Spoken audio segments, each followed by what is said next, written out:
Antes da chegada dos europeus ao Brasil, a vida era muito variada de tribo para tribo, região para região. Apesar de existir muitas diferenças entre eles, havia também muitas coisas em comum.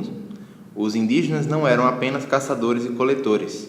Eles exerciam também trabalho no campo e plantavam a mandioca, batata doce, amendoim, feijão, abóbora e plantas que eram usadas na medicina própria e em rituais.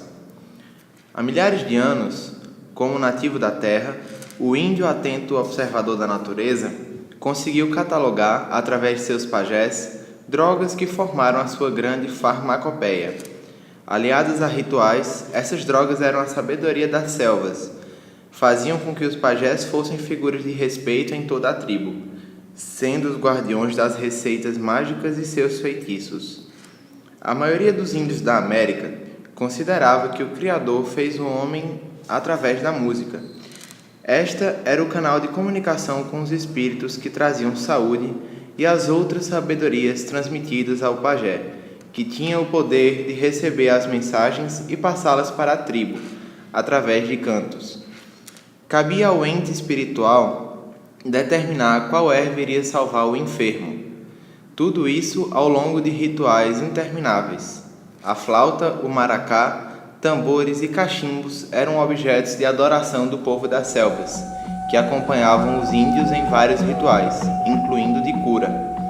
Após muita bebida, como o cauim, bebida alcoólica feita através da fermentação da mandioca ou do milho, muito canto e dança, a música revelava o tratamento escolhido pelos espíritos para recuperar o doente: banhos, dietas, aplicação de calor e defumação, massagens, fricções, vômito, beberagens à base de plantas medicinais, escarificação no tórax e locais inflamados com objetos pontiagudos como dentes de animais, e até o isolamento do enfermo.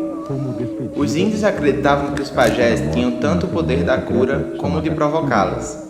Atribuía-se ao feitiço a causa das mais diversas doenças.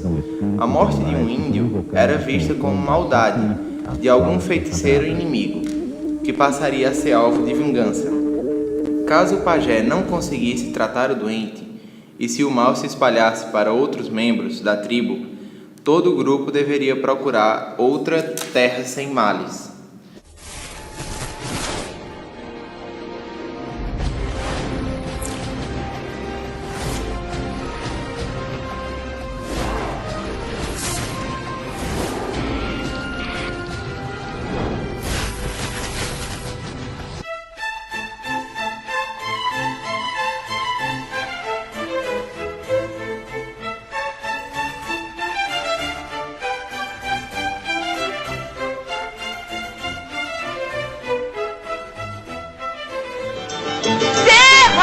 Terra à vista!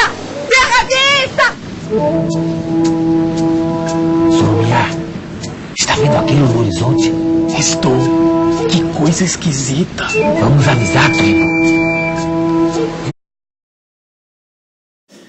Ao chegar à terra de Vera Cruz, caminha em sua carta ao rei de Portugal, Dom Manuel, observou as belezas, as aves estranhas, a sua gente inocente com sua nudez, que mostravam sem nenhuma vergonha, mas considerou os nativos muito selvagens, e o melhor que os portugueses podiam fazer seria salvar aquela gente.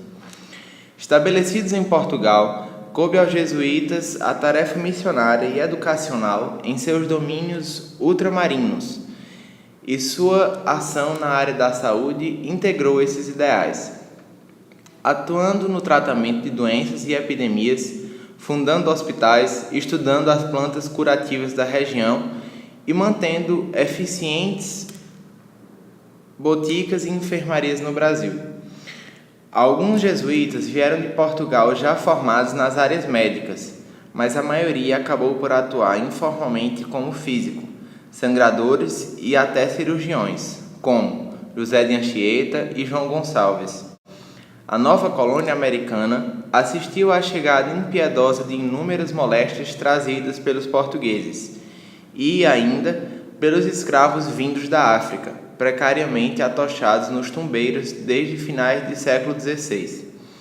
Assolado por surtos epidêmicos de doenças, como malária, sarampo, febre amarela, disenteria e varíola, contou com a enorme habilidade dos jesuítas na observação dos sintomas, na evolução dessas moléstias e na aplicação da terapêutica possível.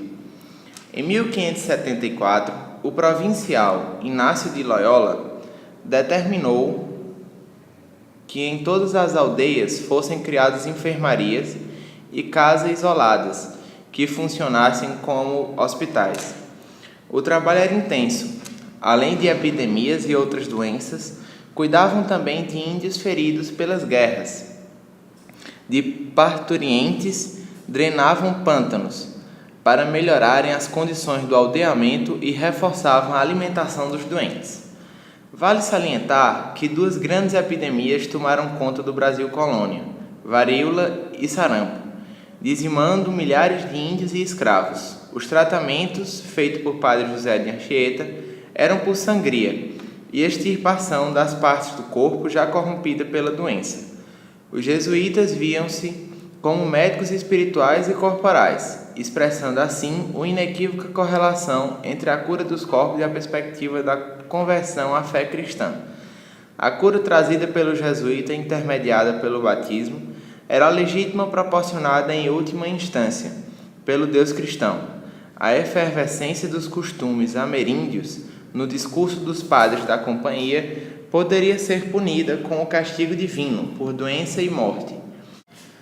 A situação da saúde brasileira só deu um salto satisfatório logo após a chegada da família real em Salvador, pois foi assinado o Decreto de Abertura dos Portos às Nações Amigas, que autorizava o livre comércio das colônias com os países aliados, especialmente a Inglaterra, terminando assim com o Pacto Colonial.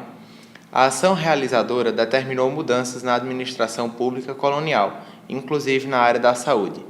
A vinda da família real ao Brasil criou a necessidade da organização de uma estrutura sanitária mínima, capaz de dar suporte ao poder que se instalava na cidade do Rio de Janeiro.